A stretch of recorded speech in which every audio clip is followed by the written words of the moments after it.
Hi guys, ഇന്ന് നമുക്ക് വർക്കിന് വന്നിരിക്കുന്ന റെഡ്മി 12 4G ആണ്. അപ്പോൾ ഇത് ടച്ച് ഗ്ലാസ് ബ്രോക്കൺ ആയിട്ട് വന്നതാണ്. ടച്ച് ഗ്ലാസ് റീപ്ലേസ് ചെയ്യാൻ വേണ്ടിയാണ്.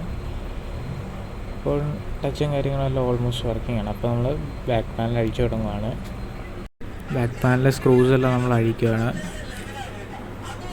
ബാക്ക് പാനലിലെ സ്ക്രൂസ് എല്ലാം റിമൂവ് ആക്കിയ ശേഷം സിം ട്രേ ഇജക്റ്റ് ചെയ്യുക. സിം ട്രേ ഊരി മാറ്റിയ ശേഷം സൈഡ് പാനൽ പതിയെ റിമൂവ് ആക്കുക. സൈഡ് പാനൽ റിമൂവ് ആക്കുന്ന ടൈമിൽ ഫിംഗർ സ്ട്രിപ്പ് ഉണ്ട്, ഫിംഗർ സ്ട്രിപ്പ് കട്ടാകാതെ മാക്സിമം നോക്കുക. ബാക്ക് പാനലെല്ലാം നമ്മൾ റിമൂവ് ആക്കിയിട്ടുണ്ട്. റിമൂവ് ആക്കിയ ശേഷം ഒന്നുകൂടെ ഓൺ ആക്കി നോക്കുക. നമ്മൾ അഴിച്ച ടൈമിൽ ഡിസ്പ്ലേയിൽ പാടോ കാര്യങ്ങളോ എല്ലാം വീണിട്ടുണ്ടോ ഒന്നുകൂടെ ചെക്ക് ചെയ്യുക. ചെക്ക് ചെയ്ത ശേഷം ബാറ്ററി സ്ട്രിപ്പ് ഊരിടുക.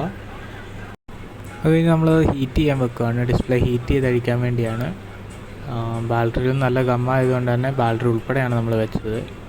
ഹീറ്റ് ആയി കഴിയുമ്പോഴത്തേക്കിനും ബാറ്ററി ഗമ്മ് ലൂസാകുമ്പോൾ ബാറ്ററി ഊരിയെടുക്കുകയാണ് ചെയ്യുന്നത്.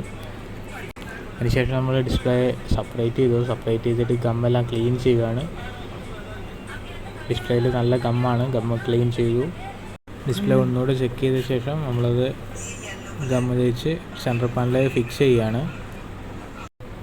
ഫിക്സ് ചെയ്ത ശേഷം ഡിസ്പ്ലേ കണക്ടറും ഇട്ട് ബാറ്ററി കണക്ടറും കറക്റ്റായിട്ട് പ്ലഗ് ചെയ്തിട്ട് ബാക്ക് പാനൽ വിട്ട് സ്ക്രൂസ് എല്ലാം ടൈറ്റ് ചെയ്ത് ഫിംഗർ സ്ട്രിപ്പൊക്കെ കറക്റ്റാക്കി ബാക്ക് ഷീൽഡ് ഒട്ടിച്ച് നമ്മൾ സെറ്റ് ഓൺ ആക്കുകയാണ്.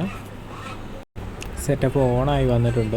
ഇനി നമുക്ക് ടച്ചൊക്കെ ഒന്ന് ചെക്ക് ചെയ്യാം. ടച്ചെല്ലാം പ്രോപ്പറായിട്ട് തന്നെ വർക്ക് ചെയ്യുന്നു. റെഡ്മി 12 വർക്ക് ഫിനിഷായി. നമുക്കപ്പോൾ അടുത്ത വീഡിയോ കാണാം.